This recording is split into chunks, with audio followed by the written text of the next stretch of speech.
special guest listener as I read our next story. Hey guys, this is just a complete bonus story, but it's a fun one. And maybe you'll figure out when I'm done reading it why I chose to read this story. Now you might be thinking, I know why. Because it's a Caldecott honor book and Miss Housie loves to read metal books. Yeah, I do. Let's see. It's called Casey at the Bat. A Ballad of the Republic, sung in the year 1888. Copiously and faithfully illustrated by Christopher Byng. And I actually forgot this at the top. Ernest Lawrence Thayer. So Ernest Lawrence Thayer is the original person who wrote this poem, okay? Written in 1888. And then this guy, Christopher Byng, recopied the poem and added pictures to it. Casey at the Bat.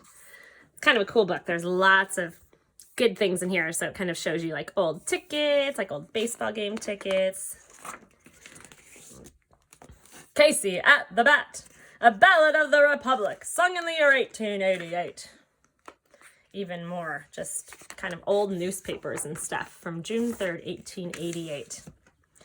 The outlook wasn't bright for the Mudville Nine that day. The score stood 4-2, with but one inning more to play. And then when Cooney died at first and Barrows did the same, a sickly silence fell upon the patrons of the game. Look at the picture. Definitely what a baseball game looked like back in the 1888 and the 1800s. A straggling few got up to go in deep despair. The rest clung to the hope which springs eternal in the human breast. They thought if only Casey could but get a whack at that, we'd put up even money now with Casey at the Bat. So some people are leaving, their team is down, they're over it, they're leaving.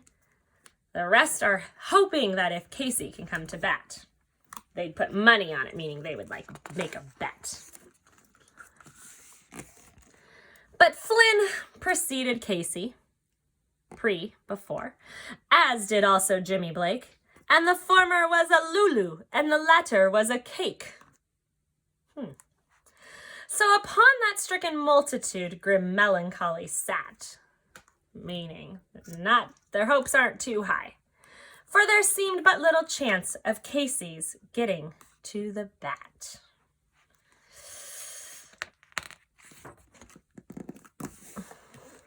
But Flynn let drive a single to the wonderment of all, and Blake, the much despised, tore the cover off the ball. And when the dust had lifted and the men saw what had occurred, there was Jimmy safe at second and Flynn a hugging third. Look at this picture. It says the cover of the ball. And then there's all these cool like newspaper articles from back in the day. Then from 5,000 throats and more there rose a lusty yell. It rumbled through the valley. It rattled in the dell. 5,000 throats. That means there are 5,000 people there. And this is funny that then they're talking about throat lozenges because they're talking about people screaming.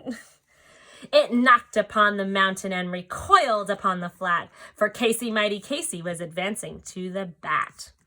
It knocked upon the mountain and recoiled upon the flat. So meaning it's kind of like made an echo, like a booming echo, all this noise.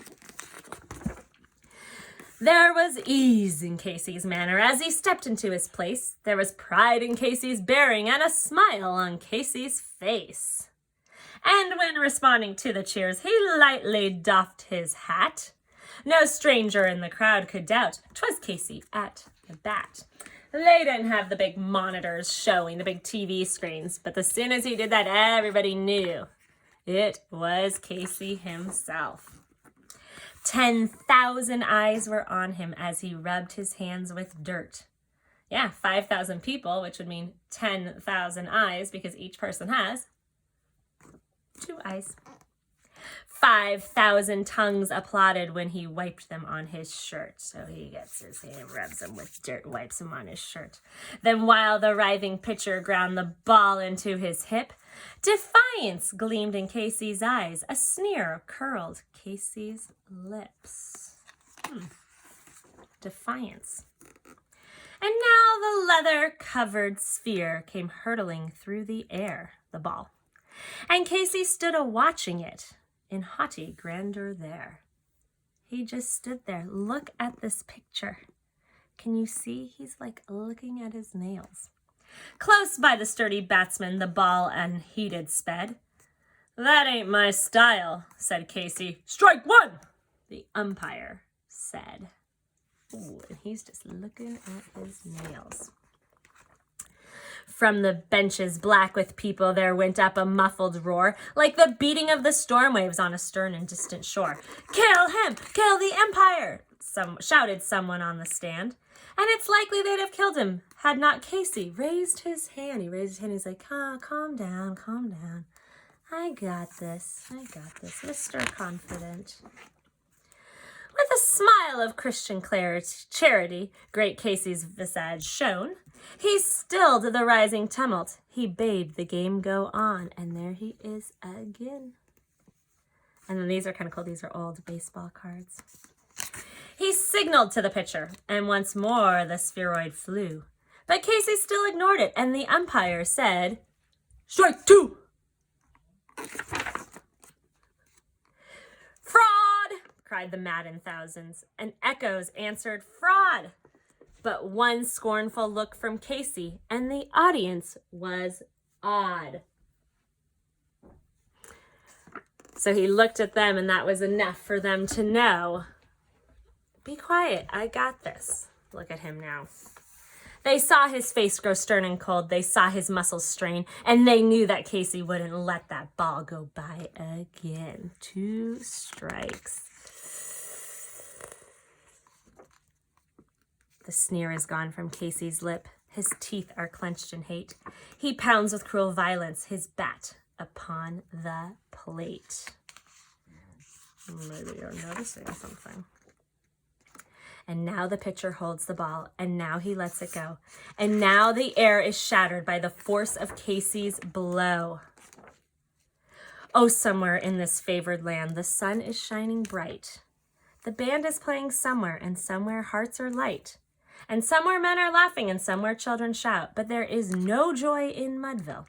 Mighty Casey has struck out. That is the end of the story. Why did I read this to you? Well, downtown Clayton, we have a restaurant called Ed's Mudville Grill. Where did the name Mudville come from? The name Mudville came from this famous poem, Casey at the Bat. They were called the Mudville 9, okay? And this whole thing said like the Mudville Monitor. Where was the other Mudville one? Mudville, that was the name of their team.